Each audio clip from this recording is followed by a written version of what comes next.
Hi, everyone. My name is Beth, and I'm an alcoholic. It's a pleasure to be here. Thank you for asking me to speak, Kathy. When she asked me to speak, she said, I could talk about any aspect of my recovery I wanted to. I'm just going to tell my story and see where it takes me. My experience with giving leads has been that, it doesn't matter what I plan out. What comes out is what comes out. So, you know, it's uh, it's kind of an adventure for me as well. My sobriety date is July 26, 2018. I'm actively sponsored. My sponsor is actively sponsored. Um, I work with other alcoholics. I have service commitments. My home group is the Discovery Recovery meeting on Sunday nights at 7 p.m. at the North Park Covenant Church. And I bring up all these things because when I first, got sober and started going to meetings and people would give leads and say stuff like that, I would be like, oh, they're just, they're giving their AA street cred. Now I understand that it's a lot more than that. It's saying that I'm part of the program. I'm working the steps because I'm working with the sponsor, and my sponsor is also working with the sponsor. So I'm not doing this off on my own, which when I first started coming around to AA, that's how I wanted to do it. I didn't want to be part of the program. I wanted to kind of show up, pick and choose, stay sober my own way. And that had the results it always has. I ended up drinking again. So this time, I'm following directions. I'm listening to people who already know how to stay sober, and I go to meetings regularly. I have service commitments, and I know people at meetings because that's another thing that I've discovered is really important for my sobriety. That it's like if I'm randomly showing up to meetings here and there, there's several thousand meetings a week in Chicago, or there were before COVID. Now there's like 50, but and Zoom. But you know, it's uh, it's really easy to get lost in AA. If every time you go into a meeting, it's a different meeting. If people don't expect you to be there, if you stop showing up, it's really easy to disappear. And I did that before, where it's like I'd go to meetings when I felt like I needed a meeting. I didn't have any commitment to the group. Nobody expected me to be there. I didn't really know people. And so I stopped coming around and nobody reached out. It was easy to disappear. So, I say that's why I bring up these things now is that this is an important part of how I stay sober. Um, you know, I so a little bit about my background. I come from a family that doesn't drink. My parents both were raised by alcoholic parents. When they hit adulthood, they got active in the Mormon church, which prohibits drinking. They were fine with that. So I was raised in a household where alcohol was prohibited by the religion, um, and it wasn't around. And I lived in Utah until I was 8, so I literally didn't see people drinking. It was like beer commercials on TV, and that's it. Um, there was a lot of ism present. That it's been interesting for me getting into recovery and seeing that alcohol is a symptom. Because it's a spiritual disease. That it's there's a, as they say, like the God-sized hole, that it can be filled with alcohol, but it can be filled with other things. It can be filled with relationships, food, shopping, exercise, work. That there's lots of different ways to approach that same problem. For me, alcohol just really seemed to do the trick. I didn't drink when I lived at home, partly because it would have not gone down well with my parents, but also I didn't have the impulse at that point to escape chemically. That I was very angry and discontent, and I found different ways to express that. Um, I went through a phase when I was in junior high of starting fires, just going to like a local park with a friend and just starting little fires just for like the thrill of it, to get away with something, to do something that I wasn't supposed to be doing. A little bit of excitement, a little bit of like whatever. And I would shoplift anything that wasn't nailed down. Again, kind of acting out my own anger, that sense of the world owes me something, entitlement, all those kind of the self-pity, the grievances that I was carrying around. All of that was there way before I picked up a drink. Um, I moved out when I was 18 and I got a job working at a marketing company downtown. And I was like much younger than all of my coworkers. They all thought I was kind of cute. At the summer work party, one of my coworkers offered to get me a drink, and I'd never drank before, and they knew this, and it was, and I was like, okay, yeah, I'm gonna do this. Why not? So he goes up to the bar and he gets me, I think it was a rum and coke, but some mixed drink, and I drink it, and then he's like, "Do you want another one?" And he gets me another one. I drink that, and I think he got me 3 drinks, and then he's just like, "Oh wait, I can't get the 18-year-old drunk at the work party." So it was interesting because I didn't have that effect of like, I didn't have that immediate reaction of like, "Oh, this is the best thing ever." What I had was drinking for effect and it not being enough. I would have kept going as long as it was there. And that was prevalent throughout my drinking career, that I had a high tolerance from the start. Um, and I didn't want to drink to have one drink to be social. I wanted to have the effect. If I'm going to do this, I want it to do something for me. To this day, I wouldn't be a social drinker even if I could. I don't see the point of one drink. I never wanted one drink, you know? Um, so for a couple of years, I drank when it was available. It really wasn't available. I got a fake ID when I was 20. By the time I was 21, I would have qualified for the rooms. As soon as it was possible for me to get alcohol regularly, I was going out to bars, getting drunk, spending money I didn't have, meeting up with weird people. But I was also, from that point on, buying alcohol and drinking alone. That it's, again, something that, like, at that point, I thought it was, oh, I'm young and this is what people do. And, my friends all went away to school and I was working. So I was like, oh, I'm just doing what my friends are doing. But, like, this is my version of it. But I didn't see then how different what I was doing was, because my friends weren't, buying a pint of vodka and sitting in their bedroom drinking. I was trying to manage how I felt inside and trying to deal with my inability to live life, that it's already at that point, I was just uncomfortable in my own skin. I felt like everybody else had been given, the guidebook to life that I never got. And so that was like my release valve. And it was, like I said, by the time I was 21, I could have come to AA and fit in. But it took me a lot longer. So I met a guy, settled down, got married, went to college, bought a house, all of that stuff in my 20s. On paper, it looked like things were getting better.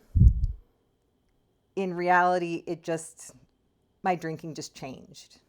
I stopped going out to the dive bars and drinking with random people. And instead I was drinking wine in the house, that it's, and I look back and I see now how I was still, I was protecting my drinking, that it's like, I didn't want to say I had a problem and I didn't want to stop. So I was kind of shifting what I was doing and kind of being like, okay, well, when I go out and drink, I don't know what's going to happen. I'm married. I don't want to hook up with random people. And I don't know that, again, like that's a thing that could, all sorts of possible outcomes happen when I drink. So instead of saying I have a problem with alcohol, I said going out and getting drunk is the problem. I'm going to drink at home alone, And I also this is when I really started, like my late 20s is when I really started to hide how much I was drinking. Because if anybody knew how much I was drinking, they would have told me to stop. Like that's the reality of it. I was lying to protect my drinking. It was, I didn't want you to tell me this is a problem. And if you saw how I was drinking, you would. So around people I knew, I could still control my drinking. It's that thing in the big book about I couldn't control and enjoy it. When I drank how I wanted to drink, it was an absolute disaster. But, I could go out to to dinner with a group of people, watch their wine glasses and match what they were doing. I was faking it. I could go out to, meet a couple of like normal drinkers at a bar, have 3 drinks, and then go home and drink 2 bottles of wine. So I was, I was trying to fake that things were fine because I didn't know that I could say that things weren't fine. At that point, I really didn't understand. I didn't honestly understand that help was available, Anyways, I went to my first AA meeting right before my 30th birthday. A good friend of mine had committed suicide, and everybody in our friend group just expressed shock about it and kind of said, "Oh, I had no idea." I knew, like, I was not surprised, and I knew why he killed himself because he was one of us, and I could see that I was on the same path as him. We were good friends. We had a tight bond, and in hindsight, like, our alcoholism was part of that. The things that I talk about with people in the rooms are things I talked about with him. So, after his death, I went on my first real uncontrollable drinking binge, where it's like it wasn't a night and I couldn't stop, and it went on a couple of weeks, and then it finally got bad enough that I scared myself into my first AA meeting. I have no memory of that meeting. I'm sure it was fine, but I said, okay, I'm going to quit drinking for a month, and then I'll just restart the clock, kind of. I just need to take a little break. So I quit drinking for a month. My first time drinking again was an absolute disaster. I got in a fight with a friend. It was, again, just blackout, unexpected things happening. A normal drinker would have said, like, oh, that month where I was not drinking and life was going fine was good, and then I drank it and it was a bad experience, so clearly I just shouldn't drink. But I'm an addict, and as soon as I picked up that drink again, my addiction kicked in, and I wasn't thinking about getting sober. I didn't quit for another month for 4 years. So that started, that 4-year period of like trying to quit on my own, trying to control my drinking, trying to manage it. It got worse. I was drinking more. I'd have periods of managing it, but being miserable. Drinking had stopped being fun a long time ago. Finally, I started getting active in an online support group, actually. And through that group, the people who were sane and seemed like they had it together were in AA. So that group got me talking. That group got me going to meetings. And it took me several tries at this to really start to understand AA. I came in, and coming from a religious household, it all felt like religion, and it took me a long time to see what was actually really going on. When people said, God of your understanding, I said, oh, but like, you mean your God of my understanding, like your Christian God of my understanding. I didn't understand that it's like, it literally doesn't matter what I believe. I can choose to do what I want to do. I can come into these rooms and choose to not do anything anybody's saying. I'm just going to get those results, So it took me several times of like coming in, half-assedly trying it. I got a sponsor at one point and did the first 3 steps, saw what was coming next and said, I think this is good. I think I'm fine now. I was sober at 6 months when I stopped going to meetings at that time. And I stayed sober for another year. And that year, I became progressively, again, like just dry. Like I wasn't struggling to stay sober. I was struggling to stay sane. I was, I hit a point of depression that I've never hit in my life, never want to hit again. Couldn't see my way out. And it's not something that I would wish on anybody. Uh, I drank again, and it was again like just, you know, about a month of just like really uncontrolled drinking, because every time I drank again after taking time off, it was worse, you know? So it's like the breaks were worse.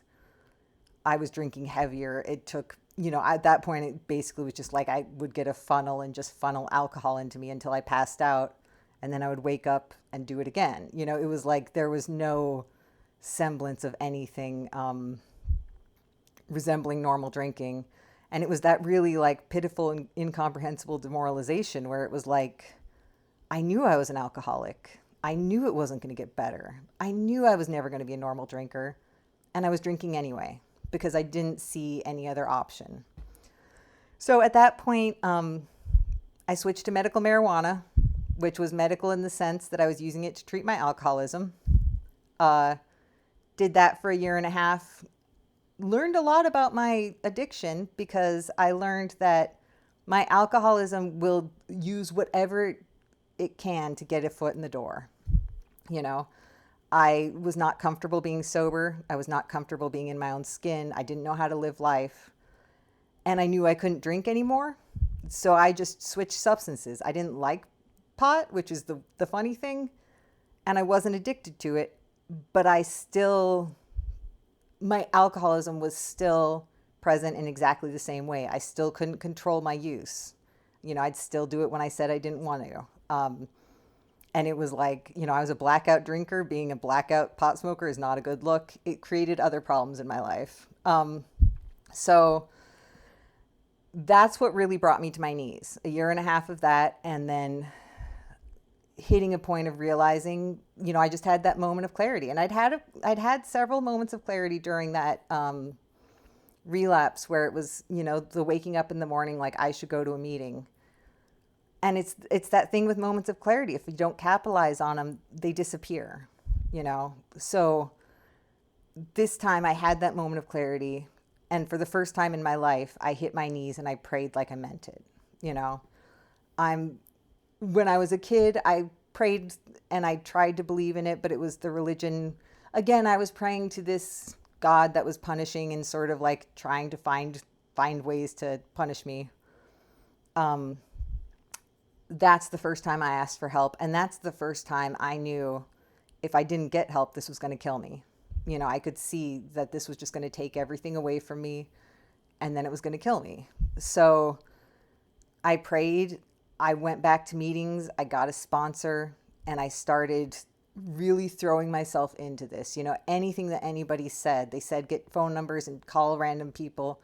I got phone numbers and called random people. I went to like every fellowship thing that was offered. I went to the dances, you know, I mean, like I was just like, I'm going to do this because otherwise I'm going to die. You know, it's like that line in the big book where it talks about like, you know, the choice between, you know, living a spiritual life and dying an alcoholic death is actually a hard one. Like I get that because it's like, it actually took, you know, understanding that my disease was going to kill me before I was willing to do these simple things. Life in sobriety